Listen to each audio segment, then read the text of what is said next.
you mentioned a very cool story about Tulsidas meeting Hanumanji. Do you think that that's where the Hanuman Chalisa was created? No, I think the Hanuman Chalisa came in later on, but definitely Tulsidas ji had full blessings of Lord Hanuman, or because of that blessings, he was able to produce such a superlative Ramcharitmanas. It's the amazing text, but it was definitely the blessings of Lord Hanuman was there. Okay. Why do you think the Hanuman Chalisa has this anti-ghost power? That's because of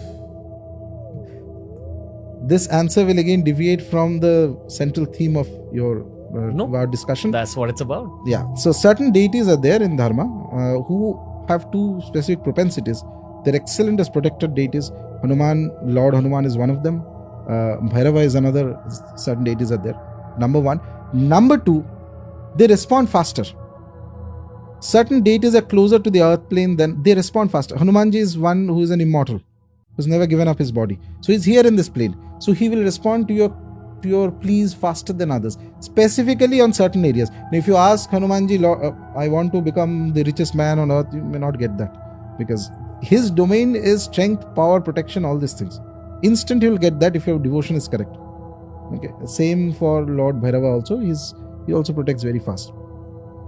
On the other hand, if you have to call Lord Shiva, the Shiva Swarupa, Mahadev, he is in his samadhi.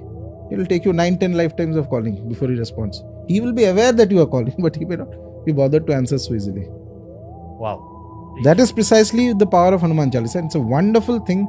There's so many sadhanas practices that can be done just with the Hanuman Chalisa. Really? Let's talk. Endless things. Let's talk about this, because there is a lot of young Indians who are very into the Hanuman Chalisa, including myself, including Sanchit. Like, superb thing. Superb means superb thing. In fact, in I'm talking from the tantric perspective also. So Hanumanji is considered, Lord Hanuman is considered in the tantric perspective, is also considered as one of the protectors. Okay, one of the Veeras. There are 52 Veeras. Okay, Veer means there are powerful entities who protect an area. Any area it can be. And these Veeras are modeled around the primary Devatas. So there is Hanuman Veer. In the Nathpanthi Sampradaya, their worship is very popular. There is Narsingh Veer, who is basically on Lord Narasimha, which is the Vishnu Avatara, etc. So you invoke their blessings, whether it's a disease related negative entity, whether there's a spirit related negative entity, whether something else. If you keep doing Hanuman Chalisa with faith properly, and there are sadhanas, means suppose you want to, just for 40 days, somebody decides that I want to do Hanuman Chalisa Upasana. So every day you sit and do at least 51, 54 times or 100 times Hanuman Chalisa. It will take you 1-2 hours, but if you're fluent, it will be very fast. You do this, you maintain certain basic rules. Celibacy is one of them required for getting a higher experience of Lord Hanuman, because he was the Akhanda Brahmachari. Okay.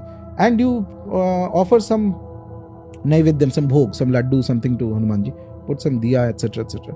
And after you finish your Hanuman Chalisa recital, say 54 times or 108 times, calmly sit down and meditate on the name of Lord Rama. Do this for 40 days, you will have a transforming experience. What do you mean calmly meditate on Lord Rama? Do you just say Rama, Rama? Just Rama? That name, power of the name is superlative. Hanumanji remains in this plane because he promised that as long as there is a name of Rama here, he will be here. Okay. And he is one of the best protected deities. The reason why he is so popular and he responds so fast, in my opinion, as I said, I have seen people who are more devotees of Lord Hanuman than even of Lord Rama. Okay, though Hanuman is considered as a bhakta of Rama, precisely because he remains in the physical plane. He has chosen not to leave this plane and go, and that is why he is very fast. If he is pleased with your devotion, if he is pleased with your call, and you are in trouble, some of the blessings, and the beauty of it is that they are gods, so they don't have to physically come to you. From wherever he may be, he can still get you protection. Just one blessing from you and he will be protected.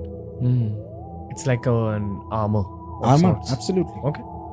Protection from pretas and Anything. pishachas. So I had a very deep-seated fear of the dark when I was growing up. And that's a big reason I was drawn even more to the Hanuman Chalisa, especially Bhoot Pishach Nikat Nahi Aave Mahaveer Jab Naam Suna. When I would say that, I mean, obviously I've learned the Hanuman Chalisa over the course of my life. but I began by reading it out of a book. Hmm. And when it was that line, I would touch the book to my head saying, be with me. Probably because I was always drawn to these topics throughout my life. And they also say that when you speak about these topics, you're actually inviting those energies near you. So what we're doing here, and maybe even the listeners listening, they are kind of creating a sort of frequency that makes them one step closer to negative entities.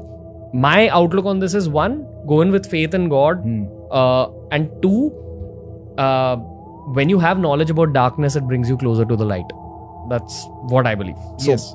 And the other thing is that, in my opinion, generally, so it is one thing to be aware that there is a presence of this hierarchy of negative entities there, because after, so as I was saying, Preta is one of the one of the more angry type of things.